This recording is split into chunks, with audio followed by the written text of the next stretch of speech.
Hello friends, welcome back to தமிழால் வெல்வோம் தமிழா. இந்த வீடியோவில் நம்ம என்ன பார்க்க போகிறோன்னா, இந்தியன் பாலிட்டி அதில் இருக்க ஆர்டிகல்ஸோட ஷார்ட்கட்ஸ் தான் பார்க்க போகிறோம். இது கண்டிப்பாக இந்த வீடியோ ஃபுல்லாக பாருங்கள், உங்களுக்கு யூஸ்ஃபுல்லாக இருக்கும்.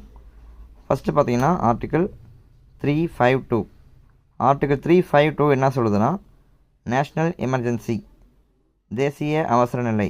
அதாவது இப்போ இந்தியாவுக்குள்ளே பார்த்திங்கன்னா ஏதாவது வெளிநாடுகள் வந்து ஏதாவது அச்சுறுத்தல், அதாவது ஆயுதம் ஏந்தி ஏதாவது போருக்கு தாக்க போகிறாங்க, அதாவது அந்த மாதிரி ஏதாவது நியூஸ் வந்துச்சுன்னா பிரசிடெண்ட் வந்து இந்த எமர்ஜென்சியை வந்து அனௌன்ஸ் பண்ணுவார். அந்த ப்ராப்ளம் ஆகிறதுக்கு முன்னாடியே வந்து அனௌன்ஸ் பண்ணணும். அது வந்து நேஷ்னல் எமர்ஜென்சி, ஆர்டிகல் 352. இதில் என்ன ஷார்ட்கட்னு பார்த்தீங்கன்னா, அடுத்து 352ல் +4 356 வந்துச்சுங்களா. 356 என்ன சொல்லுதுன்னா, ஸ்டேட் எமர்ஜென்சி. அதாவது ஏதாவது அரசியலமைப்புக்கு ஏதாவது பாதிப்பு ஏற்படுற மாதிரி ஏதாவது ஸ்டேட்ஸ் எல்லாம் ஏதாவது நடந்துச்சுன்னா, அவங்க ஆட்சியை வந்து அவங்க சட்டமன்றத்தையும் அவங்களோட கவர்மெண்ட்டையும் வந்து பிரசிடெண்ட் வந்து இதை வந்து அவசர நிலை அறிவித்து அவங்க வந்து ஏற்றுப்பாங்க. அதை வந்து அந்த பிரசிடெண்ட்டோட கண்ட்ரோலுக்கு வந்து போயிடும்.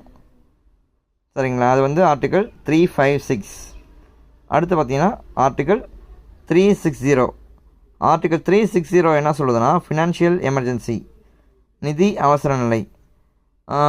இதுவும் பார்த்திங்கன்னா வந்து ஏதாவது ஸ்டேட்டோ யூனியன் டெரிட்டரிஸோ ஏதாவது ஃபினான்ஷியல் க்ரைசிஸில் இருந்தாங்கன்னா அதை வந்து பிரசிடெண்ட் வந்து அனௌன்ஸ் பண்ணிவிடுவார். இது வந்து ஃபினான்ஷியல் எமர்ஜென்சிலே இருக்குது அப்படின்னு சொல்லிட்டு announce பண்ணிவிடுவார்.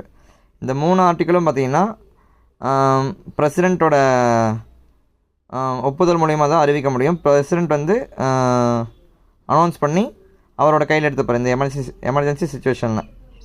Okay friends, thank you so much. அடுத்தடுத்த வீடியோவுக்கு சப்ஸ்கிரைப் பண்ணிக்கோங்க. Thank you so much.